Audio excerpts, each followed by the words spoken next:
You're under oath.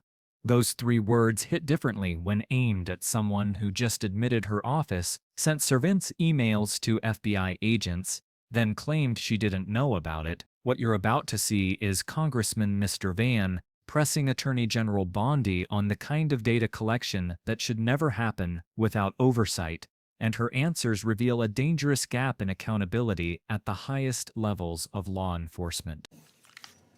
Mr. Mervin.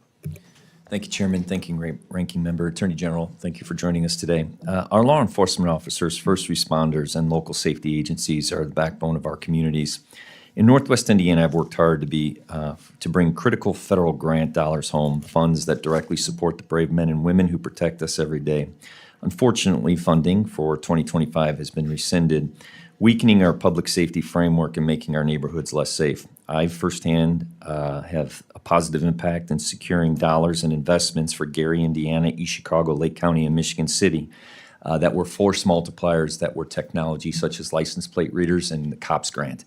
I'm asking you today, what can we do to ensure that those funds are going to continue to flow to my district? And in light of the HIDA, I'm in Northwest Indiana, Gary, Indiana. We are a HIDA district where we have the Chicago traffic. That's vitally important to my district. I just need commitments that that funding will continue to be going forward and that our agencies will have that support. Congressman, thank you for bringing that up. I'm well aware of the HIDA. I believe that's in Maryville. Is that correct? You are correct. And yes, that funding will remain where it is. We do not intend on touching that funding. We want to protect HIDA. Very good. So in light of the escalation with Iran, part of our cybersecurity and our infrastructure when it comes to our electric grid, our banking systems, that is a new threat. Does this budget reflect increasing our cybersecurity protections, and how is the Department of Justice going to protect our infrastructure when it comes to bad actors such as Iran coming directly at our infrastructure in a cyber attack? Yeah, we have $50 million for cybersecurity, and also in the one big With an M, 50 million? 50 million, Okay. yeah, but also in the one big beautiful bill, it is also addressed to give us more resources. And you know, it's not only Can I Iran, ask- as you well know, it's China as well. But Right. yes, I wholeheartedly agree with you. In the Congressman. reconciliation, tomato, in the reconciliation bill, can you tell me what more resources are going to go towards cybersecurity? Because I was under the impression that was decreased. Can I get you? I will get you those numbers. Okay. Yes. I want to do everything I can to help you protect cybersecurity, all of us in this country, not only again with Iran, but also with China and all of our foreign adversaries around the world. Okay. And then just a question of curiosity that I have. Director Patel was here a couple of weeks ago, and we talked about the emails that went to the FBI agents, meaning, please tell us what you did at the end of the week. Give us 5 reasons why you did. At first, Director Patel said that that didn't exist. Then he specifically said, well, that came from the Department of Justice to the FBI agents. And his words, I told them not to fulfill that obligation. How do you manage that if you give a directive to your director of FBI and he chooses not to fulfill that? And where did that information go? So when someone from the FBI, an agent, fulfilled that obligation of giving you the information of what they were working on, where did that data go and how is it secured? Yeah, and Congressman, I'd be happy to see who answered that, but I asked, when I learned about it, I asked that it be withdrawn, and it was, that email. When you learned about the email going to the FBI agents, you asked them to withdraw it. Who did you ask to have it withdrawn? My entire office, and it was. So it is unknown who sent that email? Well, it came from my office, but when I learned it went to the FBI, we asked that it be withdrawn. Where is the gap of my understanding? If it came from your office, you're telling me you didn't send it? I didn't realize it went to the FBI. That email went out. So- and the purpose of that email was to make sure, just so you know, it was to make sure that these people were sitting at their desk and working and alive, that there were people actually Okay, responding. and I It agree. could have been, I got up and got a cup of coffee. Sure. That So was without the going into purpose. that, the people that did answer it, where did that data go? I will find out. I will get you that information. And I only ask as a national security issue as Absolutely. they're working on sensitive issues. and I thank you for joining us, and I yield back my time. Thank you. What Congressman Mr. Van did in that exchange was more than questioning. It was exposing a surveillance apparatus operating within our own Justice Department that most Americans don't know exists. His line of inquiry revealed 3 disturbing realities about how the DOJ under this administration monitors its own law enforcement personnel, and Bondi's evasive answers only made the implications worse. The core issue centers on emails sent from the Attorney General's office to individual FBI agents demanding they report their weekly activities and justify their work with 5 reasons why you did what they did. This isn't standard management oversight. This is granular surveillance of federal law enforcement officers by political appointees, creating a chilling effect that undermines the independence prosecutors and agents need to do their jobs effectively. Bondi's admission that the emails came from my office, followed immediately by her claim that she didn't realize it went to the FBI, reveals either stunning incompetence or deliberate deception. As Attorney General, she is responsible for knowing what directives her office sends to subordinate agencies, especially when those directives involve monitoring the daily activities of federal agents. The idea that surveillance emails went out without her knowledge suggests a breakdown in basic administrative control that would be disqualifying for any senior executive position. More troubling is what this monitoring system actually does to investigations.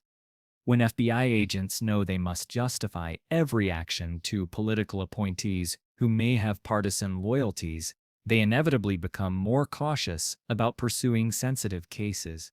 The chilling effect isn't theoretical, it's immediate and measurable. Agents start avoiding high-profile investigations. Career prosecutors hesitate to follow leads that might create political problems, and the result is selective enforcement based on political calculations rather than evidence and law. Mr. Fawn's follow-up question about where the collected data goes strikes at the heart of a constitutional problem. If DOJ political appointees are systematically collecting information about what FBI agents investigate, when they investigate it, and how they justify their decisions, that information becomes a tool for political interference. The Attorney General's inability to answer where that data is stored or who has access to it suggests either poor security protocols or deliberate opacity about how surveillance information is being used. The broader context makes this even more concerning. We're seeing a pattern across multiple agencies where political appointees are installing monitoring systems that allow them to track the activities of career civil servants. When combined with the mass firings and reassignments we've witnessed, the message to federal employees is clear: your job security depends on political loyalty, not professional competence or adherence to law. Bondi's explanation that the emails were meant to ensure people were sitting at their desk and working and alive would be laughable if it weren't so dangerous. Federal law enforcement doesn't operate like a customer service call center where managers check if employees are getting coffee. FBI agents work complex investigations that can take months or years to develop. Demanding weekly justifications for their activities isn't quality control. It's political surveillance designed to identify and pressure agents working on cases that might be politically inconvenient. The practical consequences extend far beyond individual agents.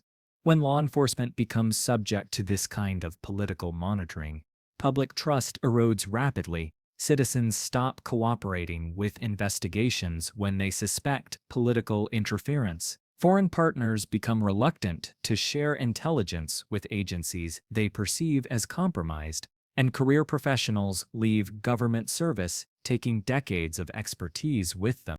What makes Mr. Van's questioning particularly effective is how he ties this surveillance to national security concerns. His point out agents working on sensitive issues while being monitored by political appointees highlights a fundamental vulnerability. If hostile foreign actors can influence or infiltrate political networks that have access to detailed information about FBI investigations, the damage to national security could be catastrophic. Bondi's promise to find out where the surveillance data goes and get you that information is insufficient given the gravity of the situation. As Attorney General, she should already know these details. Her lack of immediate answers suggests either that the surveillance system was implemented without proper oversight, or that she's unwilling to reveal its true scope and purpose. The institutional damage here goes beyond any single investigation or case. When political appointees can monitor the daily activities of law enforcement officers, the separation between political direction and criminal investigation collapses.